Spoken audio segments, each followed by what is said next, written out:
So we have a, so one of the things I really wanted to do was to build a system of education around the conversations we've been having today. Yo, we need a moment of silence for 2020, man. Have you ever bought something before you buy it? Have you done this? Where then you go online on YouTube and you start watching videos of that thing. You go, I can't wait for this jet, you know? Then you start, have you ever planned a holiday before you buy the ticket, you know?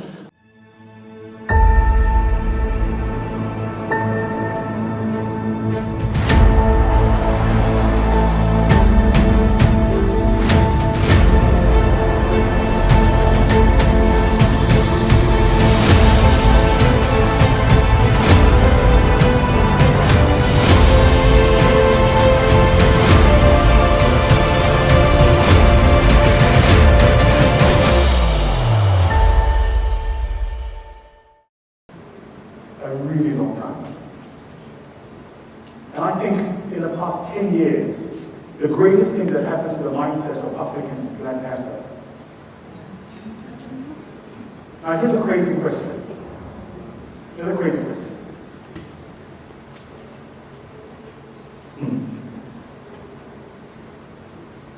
Do you think, no, let me ask the question differently.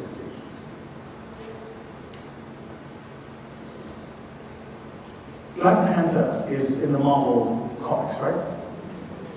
It's been around for, I think Black Panther was the storyline started about 40 years ago.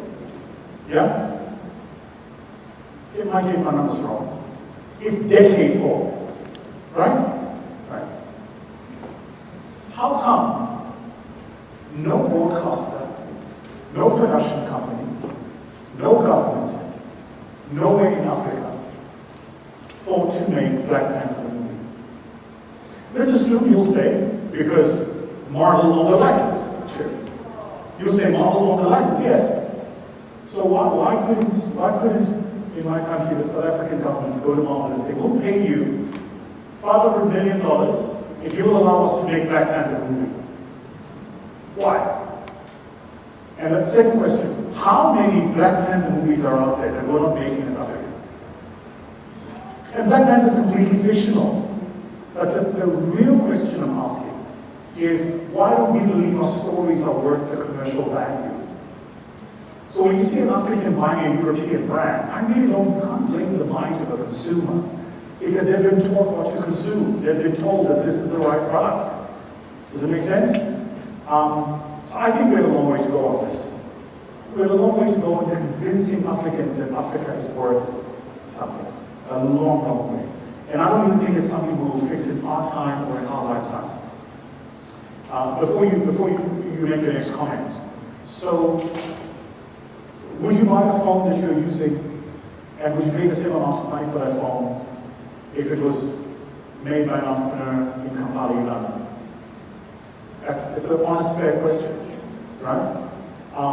Until we recognize that our brands also have value, we're going to have a serious problem. And if you ever remember, the role of branding is to take any commodity and make it margin rich. That's why you build a brand. You build a brand because it differentiates you. A phone is a phone is a phone. Don't say this to an iPhone user. A tablet is a tablet is a tablet. Don't say that to an iPad user. Headphones are headphones are headphones. Don't say that to an Apple headphones user or a Beats by Dre user. Why? Because the brand has taken a commodity and made it margin rich. And I think we have a long way to go before we look at our brands and believe that those brands are worthy of the global stage. Worthy of the global stage. This is why when an African, have you ever noticed this? You could be a genius in Africa. And what do? Talk about you, we laugh, we write stories, we put you in blogs.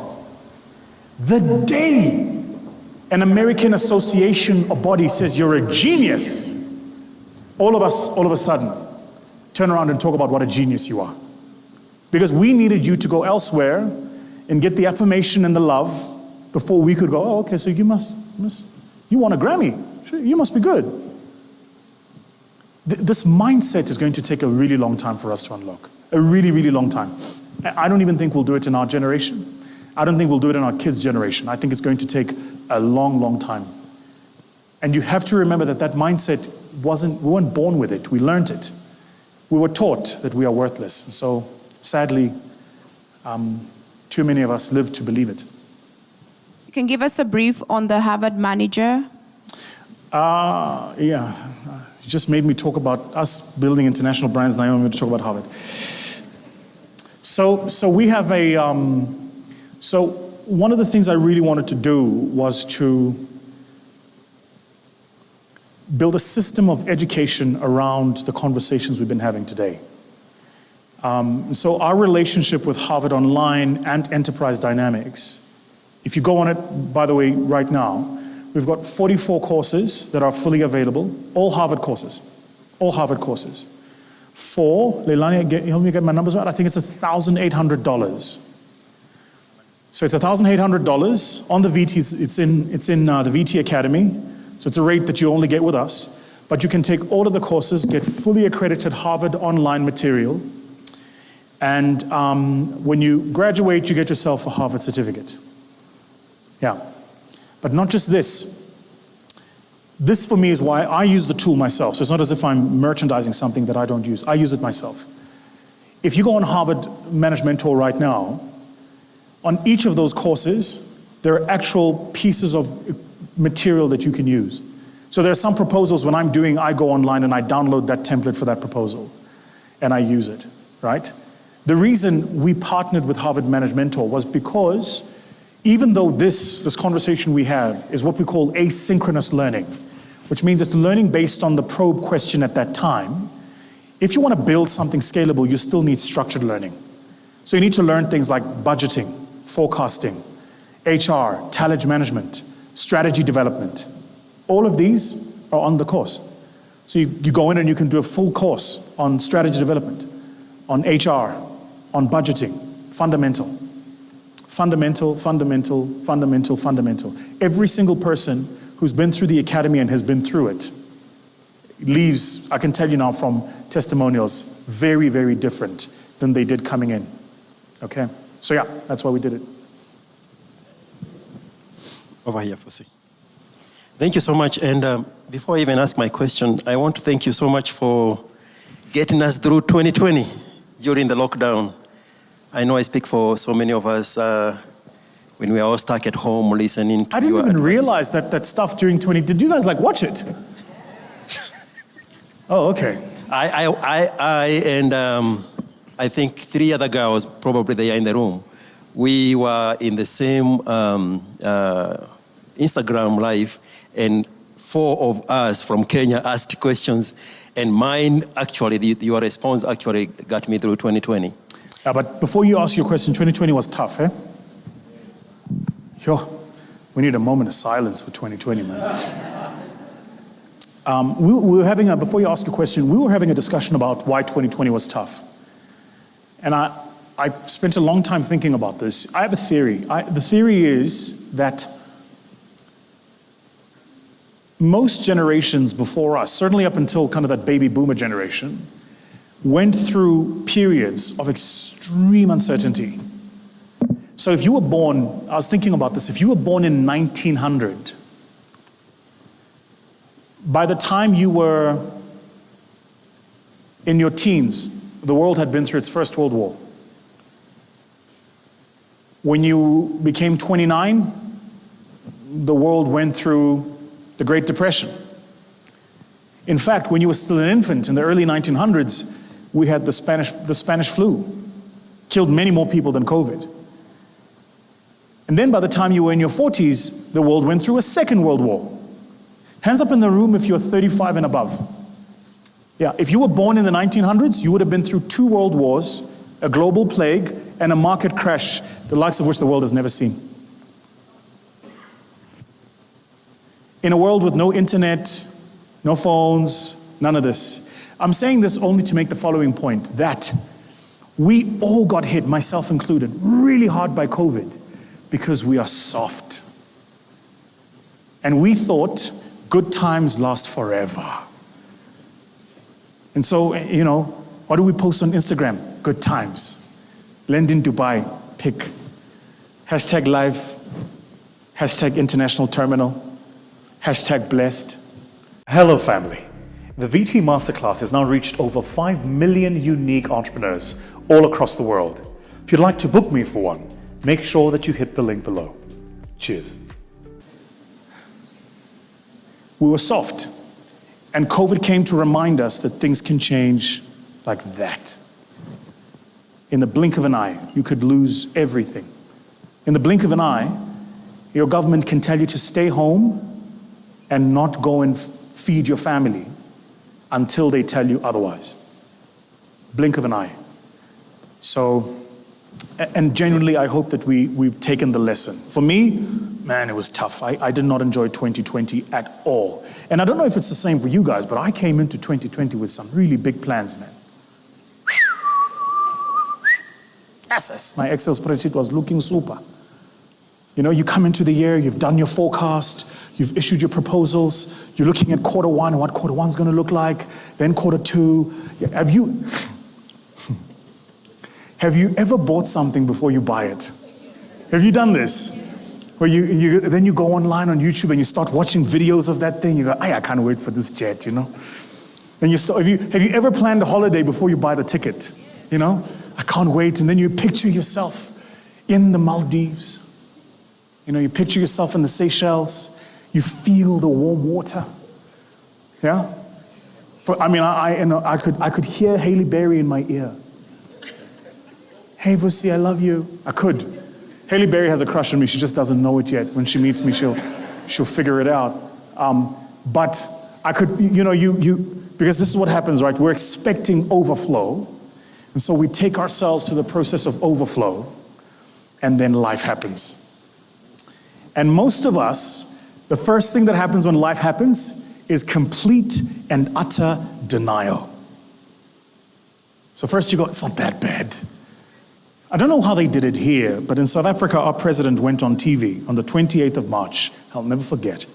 And he said, we're going into lockdown for 14 days. And I was still like, 14 days? It's nothing, And this is what you do. I quickly went to the bank accounts. I checked how much we had. I said, we'll be fine. 14 days in, he came on TV again. He says, we're going for another 14 days. Fine. To the bank account, check what we've got. We're fine. We had over 700 days of lockdown.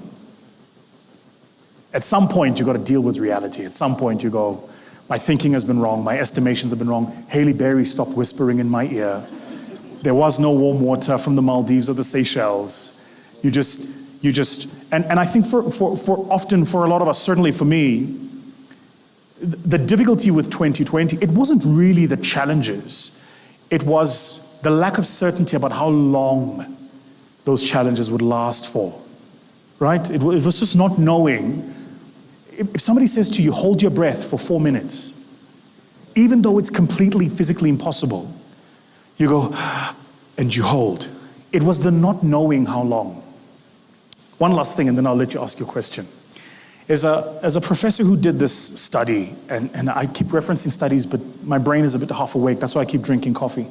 So I can't recall his name, but he did this study. He took a rat, and he took like a jug of water, and he threw the rat in the jug of water. And he dropped it and left it there. And the rat swims, right? Swims. But about 4 minutes in, the rat tires, and it starts to sink. Tries to swim, starts to drown. Tries to swim, starts to drown. And as the rat starts to drown, he would pull it out of the water and put it outside and leave it for about a minute. And the rat comes to, it catches its breath, it regularizes its breathing, he takes it and he puts it in the water again. He did this, they say, with over like 20 rats. And they would go from starting to drown after 4 minutes to surviving for 14 minutes.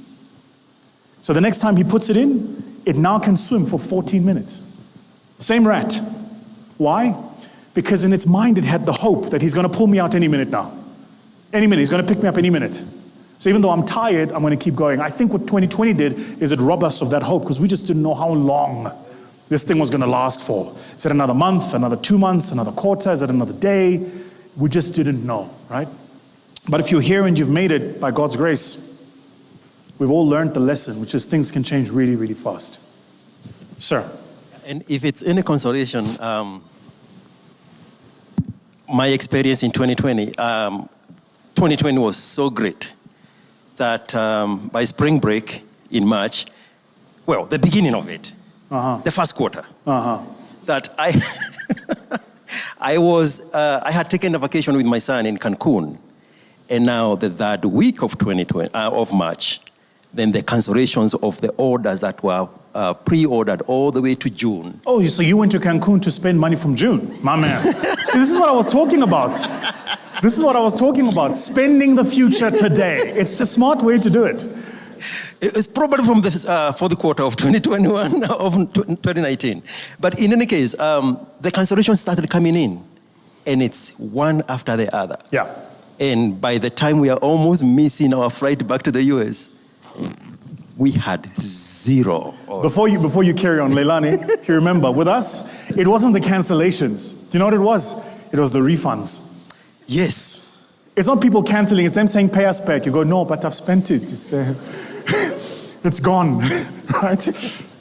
So I say this because it's in those sessions that you had with us in 2020 during the lockdown that really gave us a new dimension and a paradigm shift on how to restructure our services. And I remember your words very well. And I asked the question, how do we restructure ourselves to cushion ourselves during the lockdown and for the future? And you gave us the story of going to the bottom of the pyramid. Yes. And offering those services that will never run out of a market. Yes. So that's that. When you gave a story about the guy who came to you on how to approach a girl, earlier on when you started. Sorry, can I ask you a question? Yes, sir. Let me ask broadly, when you guys had the lockdown here, did you also have the lockdown where there were certain parts of the economy that were allowed to continue? Yes. Essential services. Let me tell you, that changed everything for me. Because I always thought my business were in essential services. And then the government was like, you do what? No, we don't need you. We don't need you. Stay home. This is a true story. Since then, if it's not essential services, I'm not getting involved. I'm like, no. Show me, is it healthcare? Is it financial services? If it's not, otherwise, food. Like all of a sudden, all of us realized that, hold on, we haven't been paying attention to farmers and food retailers, but they get to go to work because we need this stuff. The banks need to get to go to work because, we need to withdraw our money, we need to transact. But, if you're running an event management company, as that guy says, if you don't get it, forget about it. And that's very true for us because of all the companies that we operate, the least of our companies, which was like our entry level, which was transportation, is the one that kept us alive. Yeah. So now, moving on to the comment you made in jest about your friend asking you how to approach a girl. Yes. My advice was good advice, right? Yes. Oh, no. Great. So the question... I'm writing a book about this. The question from this gentleman, which is even right now asking, is... where were you before I got married? Where was I before you got married? And the reason I'm bringing that up, and the question... What happened? Don't answer. And the reason I'm bringing that question and the reason he asked is because I am in so many Twitter spaces and YouTube lives and Instagram lives where young men like him are stuck in the relationships that they should never have been into. Because we are in a society where...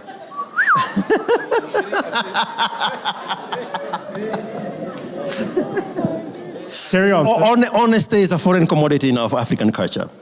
But I'm bringing this in just... Why are they stuck in relationships that they should never have been in? Because most often time... Let me ask the question differently. Is it... No. Let me let you finish. Is it the wrong partner? No. It's like lack of guidance. Oh, I see. Yeah, I see. the African society has been so fragmented, that the order of our great grandfathers, and to an extent our fathers, is completely lost. And so we have young people in their very young 20s swimming alone in foreign waters. Yes, yes. And so they get themselves into relationship that they should not have been into. So my question to that one was, are you planning to be in these forums? No. To advise these people who are completely lost? I am in no position to be advising anybody on this. Relationships are one area where you will never be an expert. Because let me tell you why. The only marriage counselor I'm willing to listen to is the one who's been divorced. The only priest I'm willing to listen to is the one who's been a criminal. It's even in the Bible. The people God uses the most are the ones who come from the lowest rungs of society because they know what it takes to be there. The only entrepreneur I'm willing to take advice from is the one who's actually had to close a business, speaking from experience. You know, we all talk about growth and how to finance growth and what happens when your business is growing too fast. Have you ever noticed this? How many books have you read on how to shut a business down? None. If I had time, that's the book I would write. And I would call it What to Do When It All Starts Going Wrong. Simple things. You start a business, you go to the bank and they lend you some money. They give you this form. It's like one page. It says surety at the top. It's written in 3 columns, tiny letters in like size 5 font. You don't read it. You don't know what it means. But you need the $100,000. So you sign it, not knowing that you've just signed that you are personally liable should this business not make it. And it's fine for the first 3 years as long as the business makes it. And then something goes wrong. No one teaches you what to do when it all starts going wrong. What contract to sign, what contract not to sign. Hello, family. The VT Masterclass has now reached over 5 million unique entrepreneurs all across the world. If you'd like to book me for one, make sure that you hit the link below. Cheers.